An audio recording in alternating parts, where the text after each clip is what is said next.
Samantala, muli namang iginiit ng Commission on Election ito nagkulang sa pagpapaalala sa publiko ukol sa pagpaparehistro at pagpapabiometrics para sa eleksyon 2016. Nanawagan naman ng dasal si COMELEC Chair Andres Bautista para sa pagdaraos ng isang malinis at mapayapang halalan. May report ang aming kasamang si Ria Fernandez live via phone patch. Haji, marami na namang dumadaing dahil sa mahabang pilang nararanasan sa mga satellite voters registration site. Ngayong papalapit ang deadline ng pagpapatala para sa halalan 2016 na October 31, araw ng Sabado.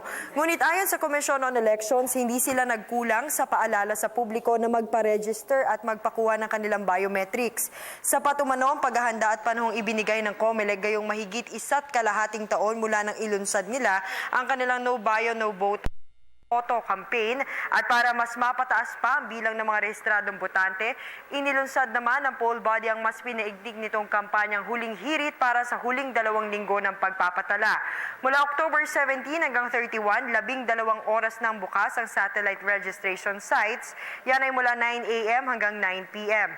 Makikita sa website na comelec.gov.ph ang mga venue nito na karamihan sa mga mall, sa mga probinsya at lungsod sa Calabarzon, NCR, Region 3 at iba pang may mababang bilang ng mga hindi pa rehistrado at wala pang biometrics na botante. Sa ika-24 na anibersaryo naman ng Parish Pastoral Council for Responsible Voting o PPCRV, nanawagan si COMELEC Chairperson Andres Bautista ng dasal mula sa taong bayan.